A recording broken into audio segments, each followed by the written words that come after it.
Welcome to this webinar on submitting BPV engineering applications. And now, please welcome Sean Montano, who will be introducing the presentation. Good morning, everyone. My name is Sean Montano, and I'm one of the BPV engineering managers at TSSA. It's my pleasure to welcome you all here today. Thank you for taking the time to join us for the TSSA Boiler and Pressure Vessels webinar on submitting engineering applications. Since the launch of our client portal, BPV customers have been submitting engineering applications through the portal. The purpose of today's webinar is to provide a forum for our customers who may have questions about the submission process. Through this webinar, we hope to facilitate and better support our clients using the portal. Without further ado, I'm happy to introduce our speakers today. Our presenters are Rudy Owusu, Coordinator, Program Support, and Tanya Francis, Coordinator, Program Support. Both Rudy and Tanya will walk us through the submission process, including the purpose of the personal profile, when to create an account, how to link an organization and client accounts, and why that's important. They will also explain some of the terms like owner, third-party submitter, and organizational account that you will come across as part of the submission process. Michelle Williams, Supervisor of Program Support, will be facilitating the webinar. With that, I'll pass it over to Michelle. Thanks, Sean. Good morning, everyone. Thank you so much for joining us. As Sean mentioned, we're going to be walking through the client portal today, giving you the how to submit. But what I'd like to do is give you the why.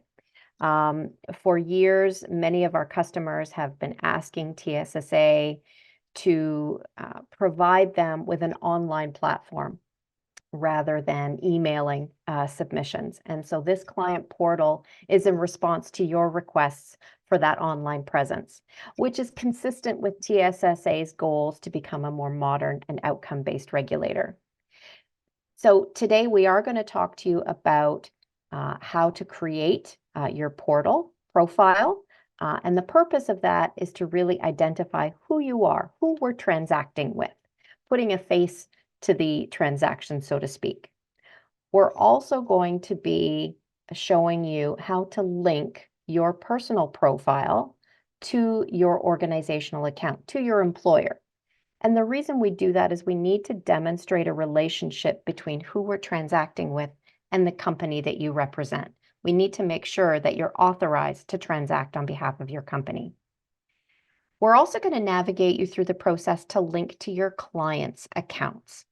And again, this is to demonstrate that there is a valid relationship between yourself as a submitter and the companies that you represent and are transacting on behalf of.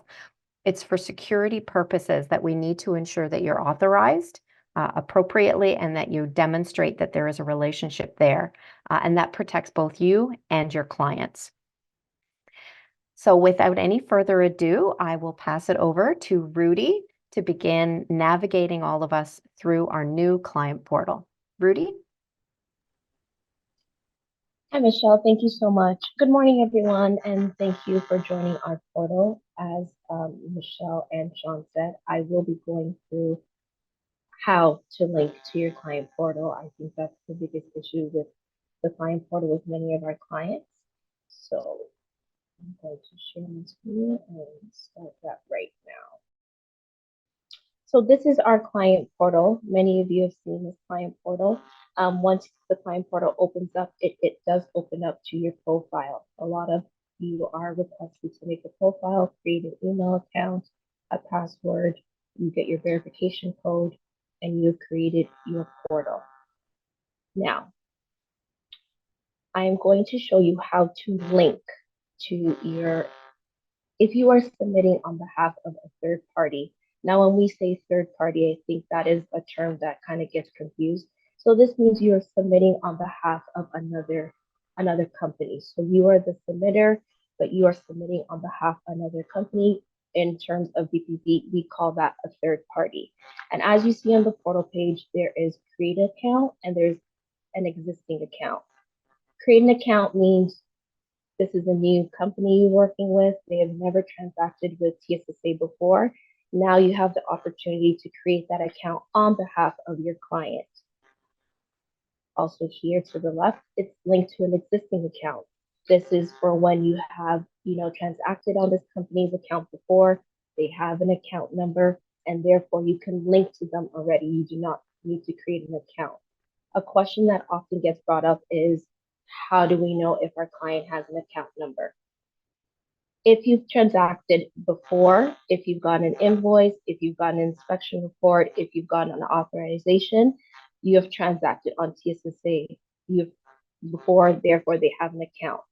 Where can you find this information? Our contact center. If you need verification on if you do have an account number, you can always call our contact center, give them information, and they will gladly provide you with the account number. So,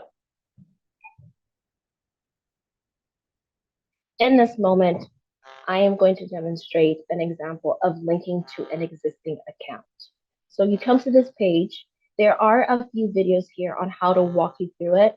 Oftentimes when we do something, sometimes we forget. There are reminders. So how to link to a third party. If you are transacting on behalf of another company, you would click this link here on how to link to a third party submitter. So when we click here, it shows individual or organization. So a majority of the time, it is an organization that you are going to be transacting on behalf of. Once you click that, you see that a number of fields pop up. Account number. Oftentimes, this is the part where clients get confused. They believe that they need to put their account number for their company, and that is incorrect. Once you are linking to another company, you are to put their account number. So I'm going to transact on behalf of Colleen's Fashion. That's the company that I want to link to. So I'm going to put their client number in here. Now, where did I get that information? I called the contact center. I gave them the information. I asked, do you have an account for Colleen? I gave the address and they were able to assist me with the account number. And I'm going to put that in right now.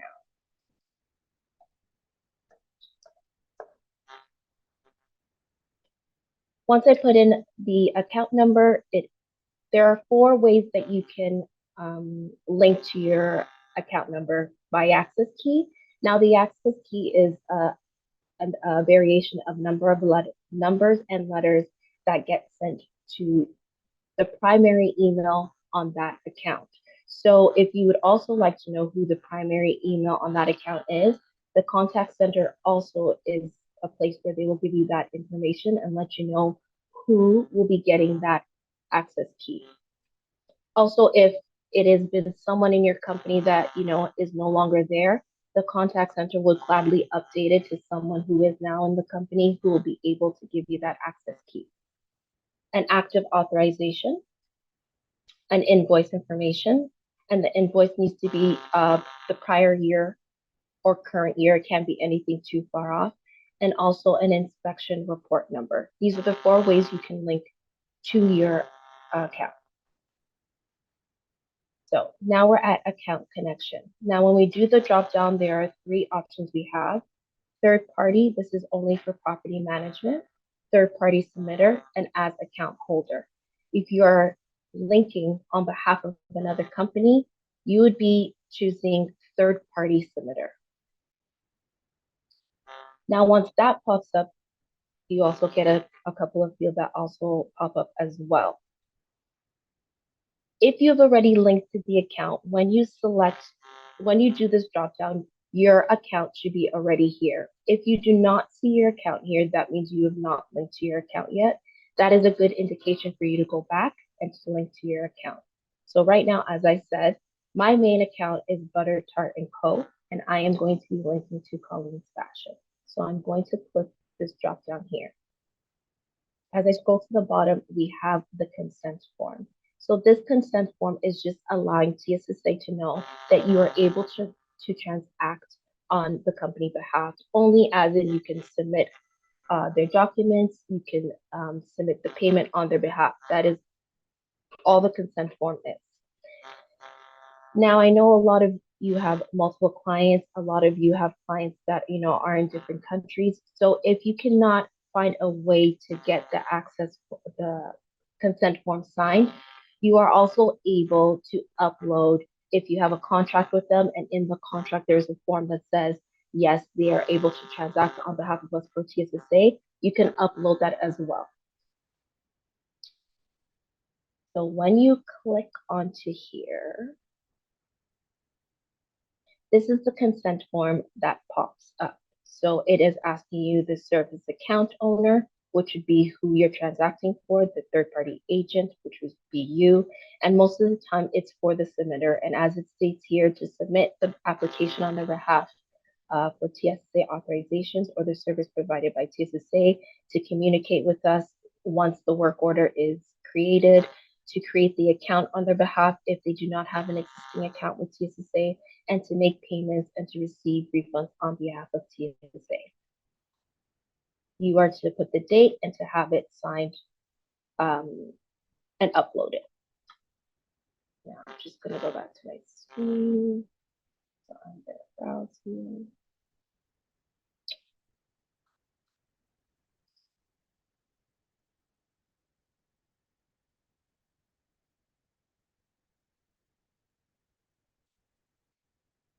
Once uploaded, it will let you know.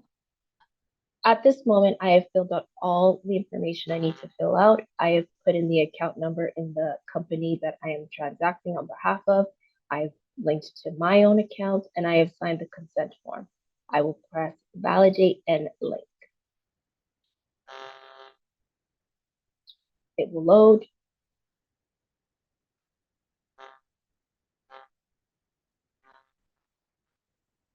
It takes quite a few times, so sorry.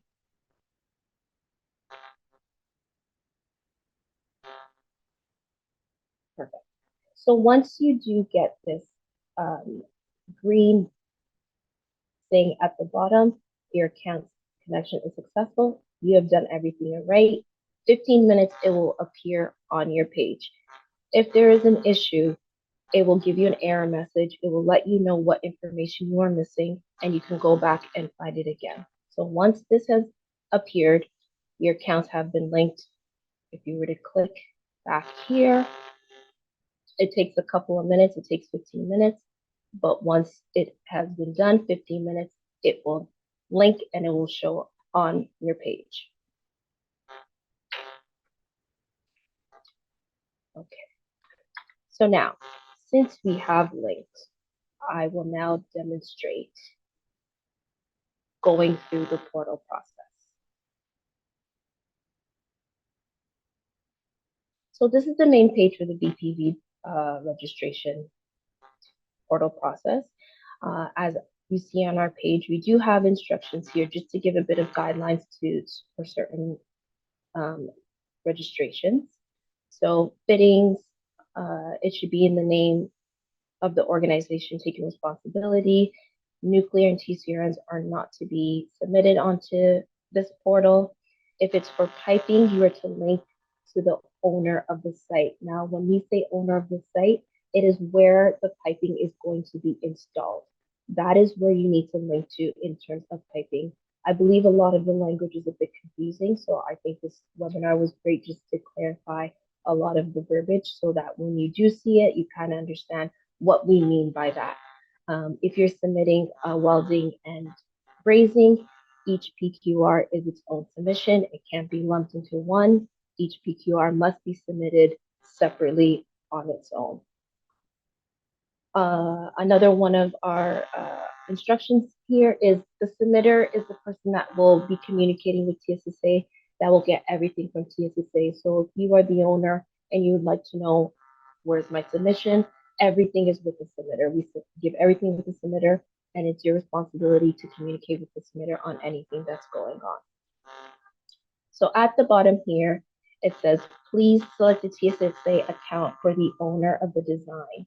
Now, that is different in many cases depending on what you're registering. So as I said, for piping, in the case it's the owner would be where it's being installed.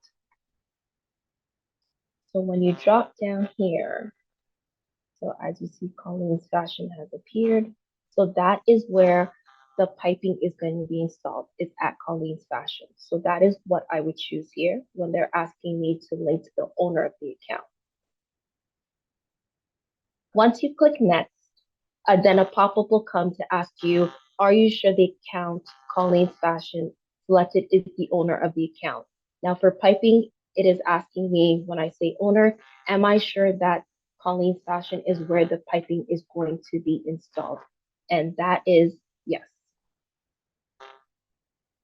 As you go through it, it will pop up and ask you, are you the CRN owner?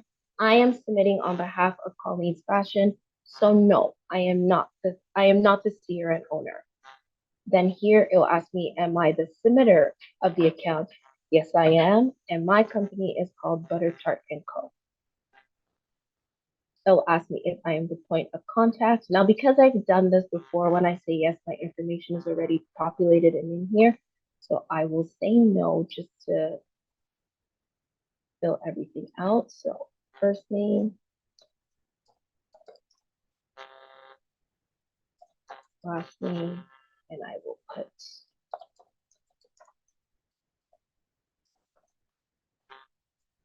my information.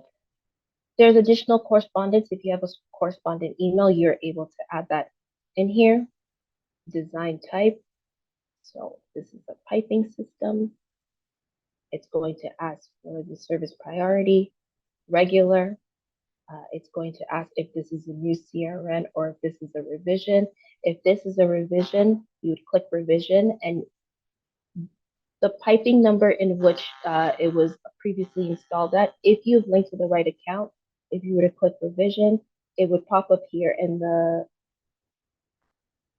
P numbers would show here. The previous P number would show here. If you do not see the P number, that means you did not link to the right account. So either you can contact us and ask us, this P number, what account number was it registered under? Because we could give you the account number because at times there's multiple accounts, or we can let you know that you linked to the wrong account. In this case, I'm just going to say it's a new registration, job reference number, drawing, and I'm going to click next. It prompts me to the next page, the billing. So the submitter, it's going to go back to me, gives me my account number. I'm going to my bill to address. It always shifts only back to the submitter, so correspondence. If you do have a PO number, you're able to add that information here. I will just, for the sake of it, and we go to next. Once you go next, installation details will appear. Now for each registration, different tabs populate. So for piping, because we need the installation details, that's the tab that populates. If there's an existing address, it will already appear here. Because these are brand new accounts that we are just using for this purpose, there is not an existing one. So I'm going to create a new one and say this is the new account that I need of where it's going to be installed. And you could just add in that information. So I'm going to add that in now.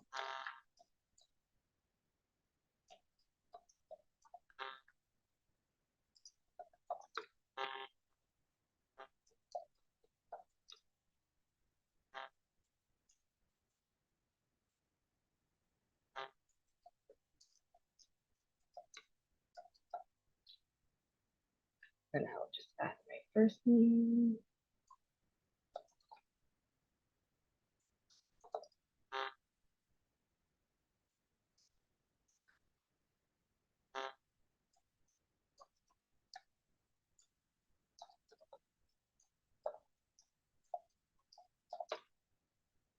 These are all mandatory fields. Also, if you do have the installation information and the QA certificates, by all means, please add that information as well. For this purpose, I'm not going to add that information.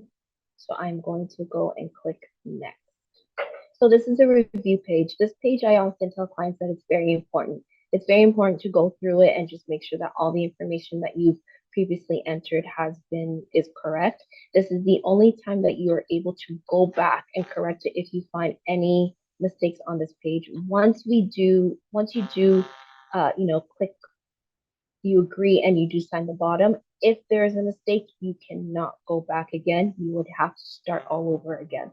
So I often tell clients that, this page is very important, that you really do go through it and make sure all the information you have is correct. So as you see, my installation site is new. It's letting me know that I've filled out all the information. We scroll down and we have our privacy and act code here that you could read.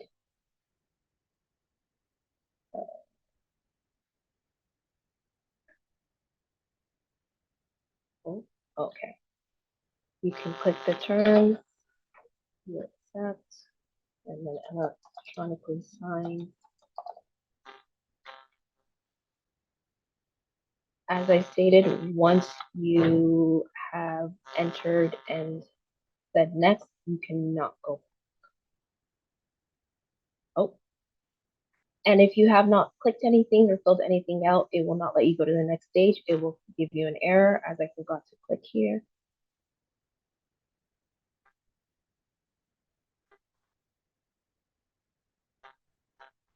Once it does that, it loads.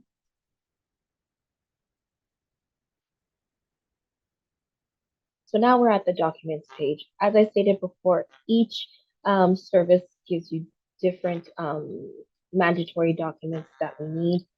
So for piping, we do need the drawing and we do need the line specification. If you do have more documents that you would like to submit, you have the option to add as many documents as you would like. So I'm going to browse and just upload my documents.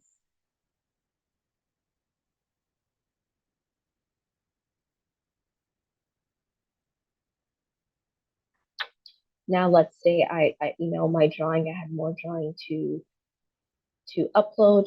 You just click here, you can write drawing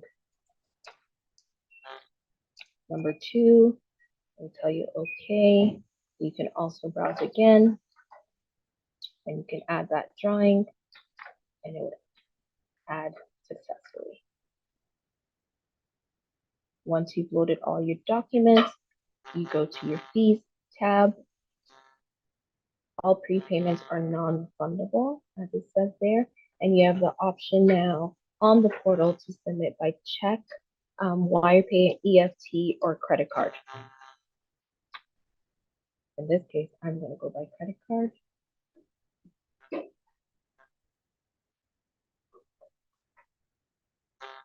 Hopefully,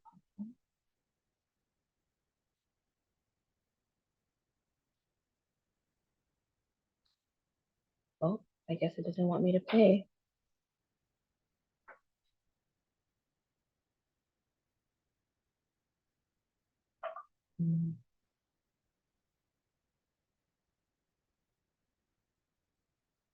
Oh, payments are okay. Let me just refresh the page and see. Oh, it took me right to the front. Okay, let's see. So if that does happen, if there's an issue with your computer, it freezes. If you go back to your application page, it will have the submission there. You could just go back into it. And I believe it does take you back to the documents page, which you probably need to re-upload the documents. No, seems like it does keep it. So I'm gonna go there. No, it did not. So let me just.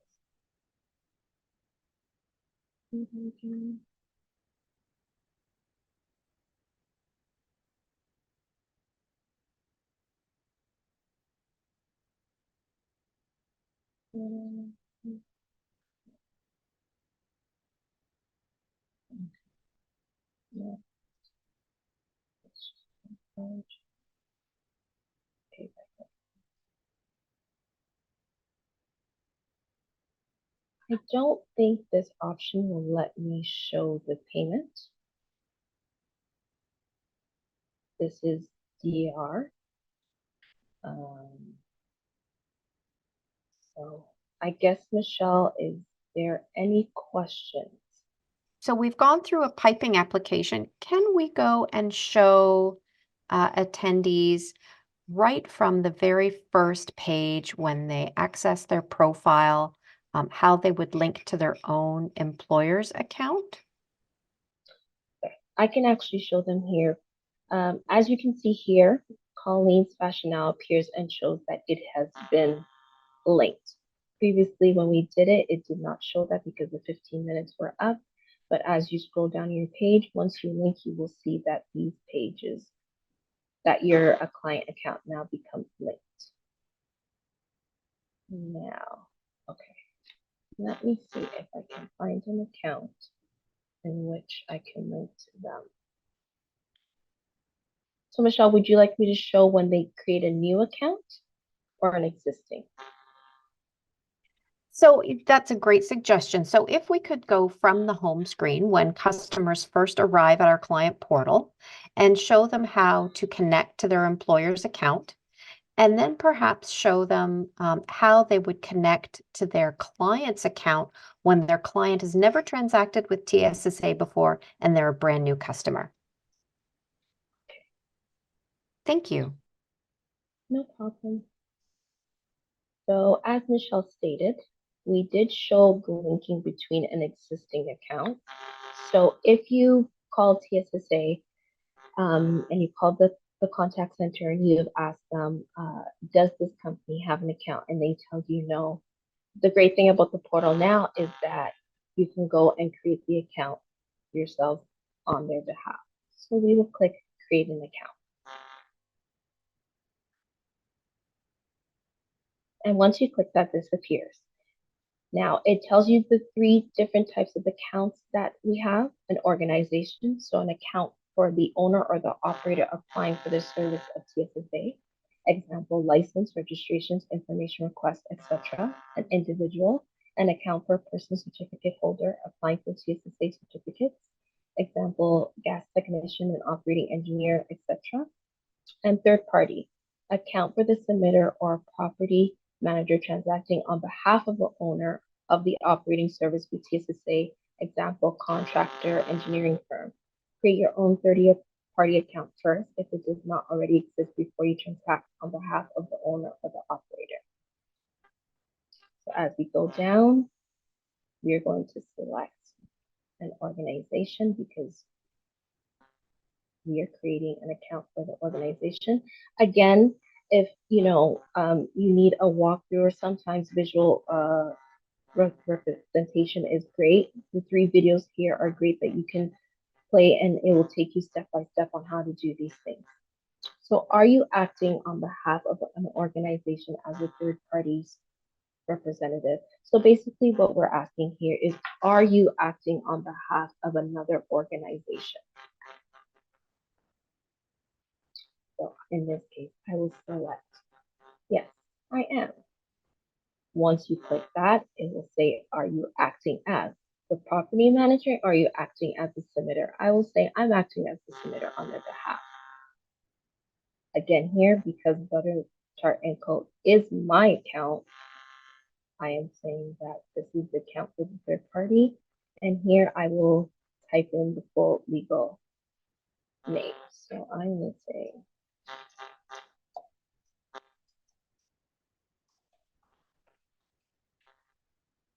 now I'm going to select what type of organization it is. So if I say it is none of the above, if it has any other names, I'm going to say it's not applicable. Okay, it doesn't have any other names. If you have a business identification number, expiry date, or corporation number, this is where you would put that information. I'm going to click next. And here I will type in the address for the company. Oh, maybe I should use Butterfly because I already used that.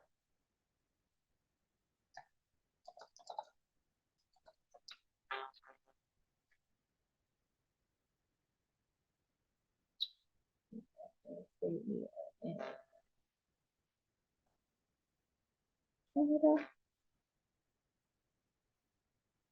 Here we are. Ontario. I'm going to say it's in Woodbridge. I'm going to my Discord.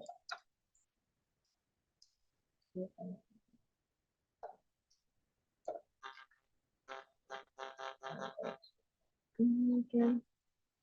Now, if the billing address is a different address, you would fill in a different billing address. I'm saying it's the same as primary. When you click it, it automatically pops up, except for the province or state. I believe that's what you need to fill out again. It does ask here your preferred method.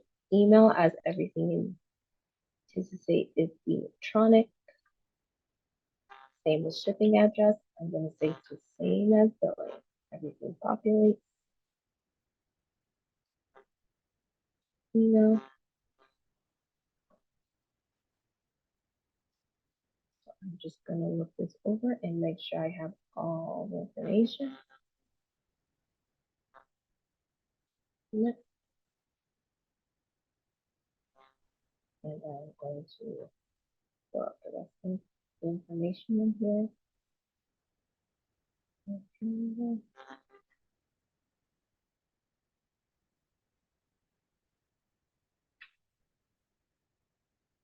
If you do have a secondary number, you are able to put that in there.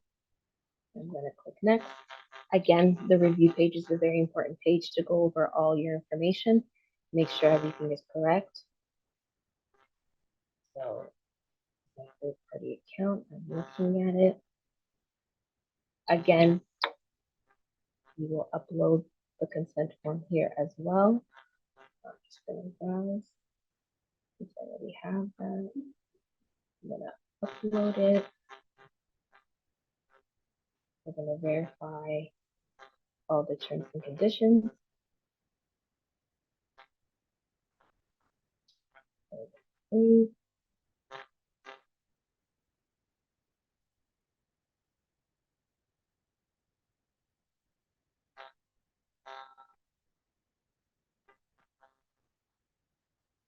Once this makes, whenever you see the green box, you know that you've done it right. Everything has gone successfully. It lets you know, and the account has been created. And it will take 15 minutes for it to appear on your page. You can go to account. It has not populated yet. It's there. Oh, Rudy's World. Perfect. So the account number has been uploaded. It's there. You created it for your client, and now you can go ahead and link to your client's account that you have now created, and now that is their account number. That number stays the same, it doesn't change. So in future, if you ever need it again, it's already there. But once you've linked to your client's account, you do not need to link again. It's a one-time thing that you need to link to. So if you need your account number, I would definitely stress to please contact the contact center, ask them, and they will provide you this information of your client's account number. They will ask you a variety of questions just to make sure they're speaking to a person that's able to get this information, and they will provide you with that number. So I can go ahead and show how to link to Rudy's World. I'm just gonna write down the account number here since I just created it.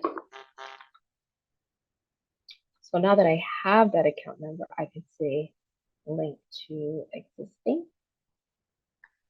And again, we're on the same page as we were before.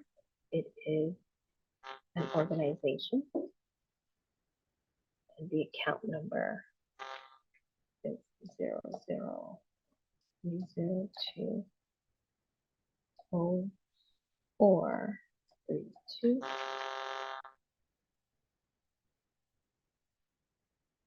And again, here I would select that third party. When I go here, my butter chart is already here. And then we would link. Now, let's say there wasn't a third party and you are transacting on behalf of yourself and you would like to register something. we would not select third party, we would select as account holder. And these are the different types of information that you can provide: an account access key, an active authorization, an inspection report, and invoice data. Now, it is it Tuesday today? Yeah, okay. It's Tuesday morning, so my brain's a little wonky. I already forgot what email address I created Rudy's account to. So I don't think it's gonna work. Oh no. I think I did. 204.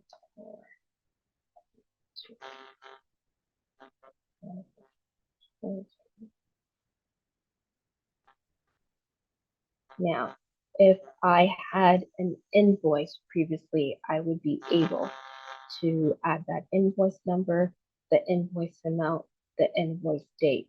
If I didn't have an invoice and I had an inspection report, that previous inspection report, and it's only the current date or prior year, we can't do anything older than that. You would put in the inspection number and you would put in the inspection date. Now, this is all if you've ever transacted before, you would have these documents. Now, okay, I don't have an invoice because they're new. I don't have an inspection report. I don't have an authorization. Access key. So your access key, if you don't already have it, also the contact center will be able to give you your access key. If you do call and you're asking for an account number, you can also ask, can I have that access key? If they don't have an access key, this is where you can request it. Now, it's very important because this access key only goes to the primary address on the account. So if it is someone that is no longer in your company, if it is someone that is about to retire, if it's someone that has left your organization, if it's someone you don't know who the primary address is, again, the contact center is a great place where they can give you that information and let you know, oh, this email is on hand. If it needs to be changed, if you would like to give it to someone else and you know they've moved departments and now they're handling this, you are able to tell the contact center, can we please remove this address? It can no longer be sent to this person. This is the email now that we want the access key to go to. They're the only people that will get the access key. The access key will not be sent to anybody else but them. That's it. Thanks so much, Rudy, for walking through that. I really appreciate it. So a couple of key points before we move on to our Q&A. So first off is anyone that's going to be transacting via our client portal, you need to register. Oh, let me turn my camera on so everyone can see me. Everyone, you need to register, and this is going to be registering with your own name, with your own email address. You're also going to need to connect your registration, what we call your profile, to your employer. So who are you acting on behalf of? And then if you're not submitting your own designs, you're submitting on behalf of someone else, you're also going to need to link to your client account. That demonstrates for us, gives us evidence that you're authorized to transact on behalf of another company. So we have a very active Q&A. So let me get to some questions. So the first question is, as a third-party submitter, I cannot see the submission downloaded on my portal for my client. Why? So the portal was initially set up such that what I'll call in-flight work or in-flight engineering design submissions are showing up under the ultimate owner of that design. So while it might be in flight, your client hasn't paid you yet, we haven't given the approval and it's still with you. Unfortunately, right now, the portal is showing it under the owner. They can see that it's in progress. We are working with our IT team to resolve that. So it will be shown under your company account as the submitter. You'll be able to see that pending, that in-flight work with the work order number, and it will be removed from the owners. So we're working with our IT team to resolve that. So we will get that fixed for you. Second question is the account for TSSA BPV only, or is it to be used for other divisions as well? So I might need a little bit of clarity on this question, but I'm hoping I understand. So right now the client portal is allowing customers of approximately 10 different application types to submit via the client portal. So engineering design review applications for boilers and pressure vessels can be submitted through the client portal, as well as inspections of boilers and pressure vessels, along with a few other applications for fuels facilities, as well as change of ownerships for elevating devices. So the accounts that TSSA use, those account numbers, those are what we call cross-program.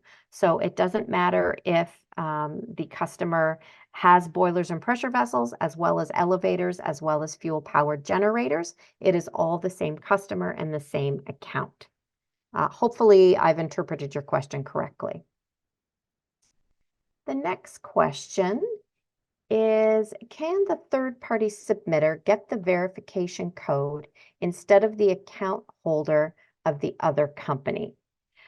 So it's really your client, the other company, that needs to authorize you to transact on their behalf. And that's why that account access key, that code, is provided to your client. That way, they are physically giving you the code, and that is their authorization that, yes, you can go ahead and transact on my behalf in TSSA's client portal.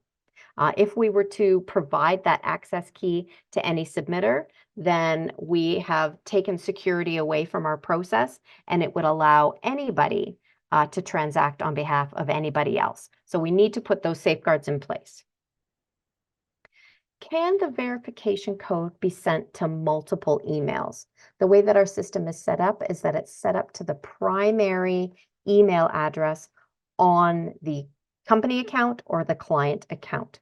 Generally speaking, all of TSSA's customers do have a primary point of contact, and that is where the email and the verification and the access codes are sent to.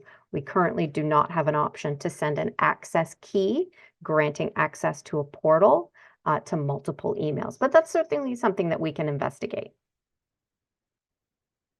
All right, our next question. Can you please explain and go through the process for an expedited service request? Absolutely. This has caused some confusion in the past.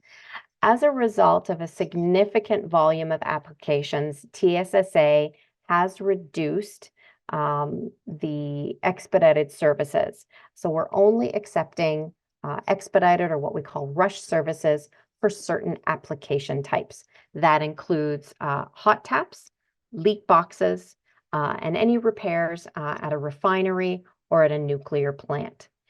So those are the only applications that we're accepting expedited services for at this point in time. Our client portal is designed to not charge rush fees up front. Rather, we will invoice you after the service has been delivered. That way, if we're unable to comply with your request for expedited services, you're not charged. That's a recent change in our portal, so if some of you have paid for rush services and not received it, rest assured you will be refunded. All other requests, so anything that's not a hot tap or a leak box or from a refinery or nuclear plant, unfortunately, just given our volumes of applications received, we're unable to comply with expedited requests. Next question. If you make a mistake and don't catch it at the review point and you have to start over, does the incorrect application fall off the system, or do you have to cancel it somewhere? TSSA actually has to cancel it. So if you make a mistake in your engineering design submission in the client portal, and we don't catch it at the review stage and it comes into TSSA and we catch the error, we actually have to manually cancel your request and refund your payment so that you can redo it. So it doesn't fall off automatically or naturally. That's something that we have to take steps to cancel on your behalf. The next question. Can you explain again how to create owner of the design account if I'm the consultant submitting the design on their behalf? Absolutely. So I'm going to pass it over to Rudy and ask her to share her screen again. and walk us through quickly, briefly, how we would connect as a third-party submitter. And in the example that Rudy was showing you, she works for Butter Tart Company, and so she is the third-party submitter, and she was connecting to her client, which was Colleen's Fashions. So Rudy, can we ask you to demonstrate just that side again, please? Yes, so connect to another third party. Yes, please. 1 second. Of course. Okay. I am back at my screen. I am going to go to accounts again. Okay. So keep in mind at this stage on this screen, this is your home page. And this is where you're going to see your account, so your employer who you work for. And you're also going to see all of your clients' accounts. Those are the ones that you have linked to. You've already demonstrated that a relationship exists. So Rudy's going to show you how to link between her account, her employer, who she represents, and her client. Okay. So I'm going to go to linking again. And as Michelle stated, my company is Butter Tart & Co. And so I am submitting on behalf of Milk Chocolate Company. So I'm going to go to account type again. I'm going to go to organization. And so account number. I believe this is the part where it's the most confusing. So the question I would always ask is, what account number do I need? I'm submitting on behalf of someone, so I need the company I am submitting on behalf of. I need their account number. So I'm submitting on behalf of Milk Chocolate Company. So I have their account number here. I called the contact center. They were great. They gave it to me. They were very helpful. And so this is the account number that I have put, that I have. I'm going to scroll down. And again, it's as a third party submitter. Because my company is Butter Tart & Co. I'm already here. I've already sent out my consent form to them. I'm going to upload my consent form. Great. And then I'm going to click validate and link.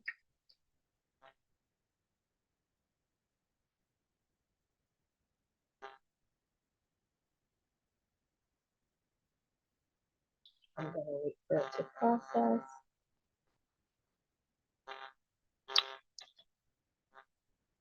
Oh, put the wrong account number. Let's do that again.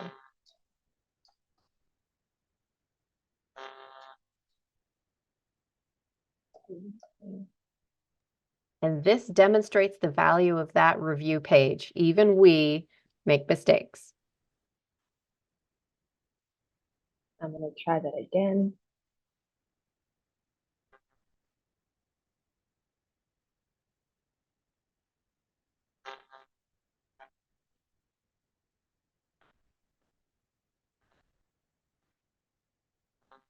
Perfect.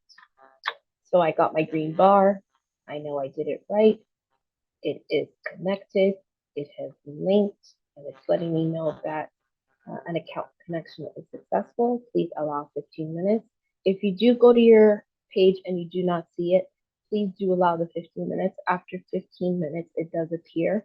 I always tell people, if you have multiple clients and you need to link to multiple accounts, that would be a good time. Whereas if you create one and you haven't seen it yet, just go ahead and create the others, and you will slowly start to see that it will appear on your page after the 15 minutes. And again, if we all have lots of things to do, you forgot, these videos are very helpful. It is a step-by-step process on how to do it and what you need, and just specify the language. I think the error is that a lot of people tend to put in their account number. And if you are linking to another account, you need to be putting the account number in which you're linking, the organization you're linking to. that is where you need to put that account number, and that information can always be found contact center. They will always be able to let you know. If you know that your company has never transacted with TSSA before, then you can go ahead and create your account number as I did previously. Use that account number and link, and your accounts will be linked for you to submit your submission.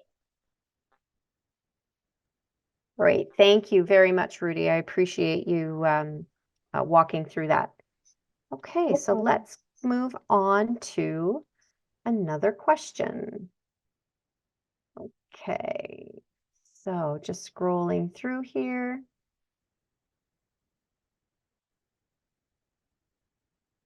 Okay, we do have a couple of inspection-related questions. So the questions that are not engineering focused, or I see that we're at 11:52 and have 8 minutes left. If we don't get to them, we will issue an FAQ, so to speak, answering all of the questions that have been posed in the Q&A. The next question, is there a way to say that the client will pay the registration fees? Absolutely. In the portal, as you upload your documents and as you enter all of the information, there is questions related to billing. And so you can direct the billing to yourself as the submitter, or you can direct the billing to your client as the ultimate owner of the CRN. And so you would simply just put in the proper account number for whichever account, submitter or owner, is responsible for the fees. Another question related to fees. Where did it go? Apologies. Okay. There's a question about calculations. Can you attach them? Is there a size limit? So absolutely. You have opportunities to upload the mandatory documents, and you can upload additional documents, which would include calculations, but you will be asked for calculations if it's a prerequisite or a required document. We are using SharePoint as the backend file storage, and so there is no size limit. So that should not pose an issue for you. If it does, please do reach out to us at bpvregistrations@tssa.org, and we will answer any questions or investigate any issues. Okay, next question, billing customer. We have been selecting our account as the billing customer, but for some reason we are not receiving portal payment receipts consistently, and in multiple cases are being sent to the contact for the account we've linked to. Why is this happening, and how can we obtain the portal payment receipt so we can obtain the application number? Thank you for raising this. Yes, we have been made aware that the portal receipts and some of the acknowledgement correspondence and the application number for some reason has been sent to the ultimate owner of the CRN, so your client, as opposed to yourself, the submitter. We are working with our IT team to resolve this, and we hope to have a fix in place very, very soon. If you don't receive your receipt, please do let us know, and we can add that as an example for our IT team to help them troubleshoot. Okay, next question. We've got a few minutes left. Where can we see the progress of our applications? For example, I have applications over 8 weeks old, but other than the portal APO number assigned to the receipt, where can we check the status and progress? So two-part answer for this one.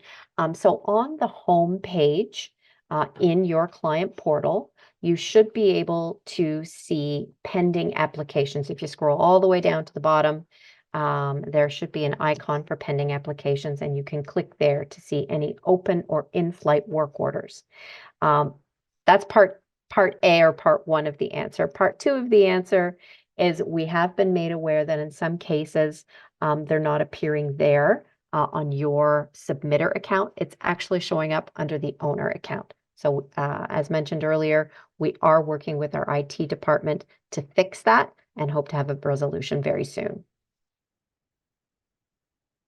Next question. We have two people filling in the applications for our company based in Toronto and Edmonton. I want to know if we both can be the primary applicants. So you can both, each individual in Toronto and Edmonton can have their own profile in the client portal, and they can link to your organizational account as a submitter and transact on behalf of yourself or on behalf of other clients. In terms of that access key, that will go to a single primary email address. It's currently not set up to go to multiple email addresses, but you can have many people in your organization all transacting in the client portal. They just need to use their own personal unique email address and then link to your account as their employer, as their organization, and then they can transact. Next question.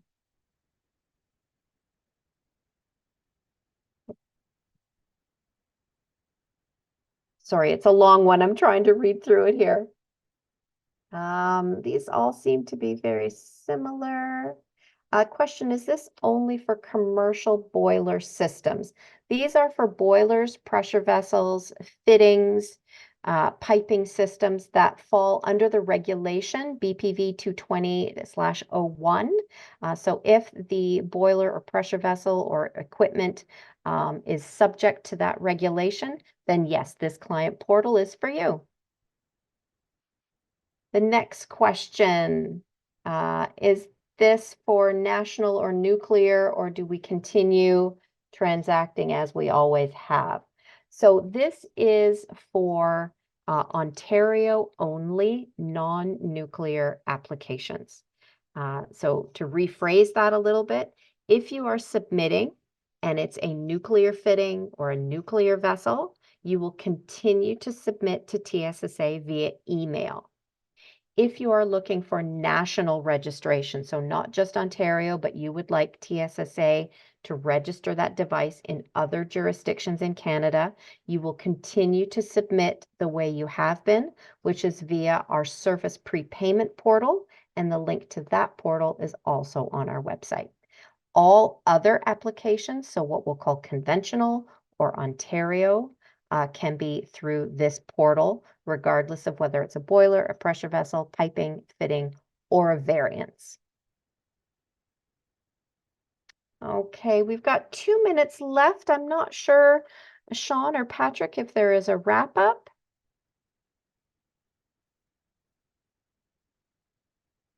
Hearing silence? We'll try and take one more question before we close things off. Can more than one person be linked to an employer? Yes, absolutely. Anyone in your organization can register with the client portal as long as they're using a unique email address. So that means you cannot use like a central or a group inbox as your email address. It must be a unique personal email address. They can create a profile and they can link to your organization, their employer's account, and they are all set up to transact. So any number of people in your organization. All right, we're at 11:59 and I want to be respectful of everyone's time. For all of the questions that we did not get to, my apologies, we ran out of time, but I absolutely commit to sending out a document with all of the questions that have been asked and answers for each of them so that you have it as a reference. I want to thank everyone for registering and attending today. We hope that you found this beneficial. If you have any questions, please do reach out to us at bpv_registrations@tssa.org. Thank you again and have a great rest of your day.